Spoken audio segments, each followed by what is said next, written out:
والسماء رفعها ووضع الميزان ألا تطغوا في الميزان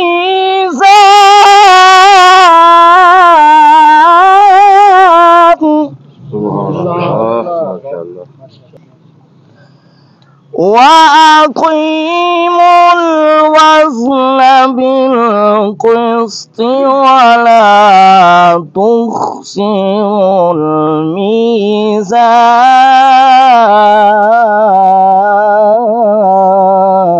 الميزان صدق الله العلي العظيم.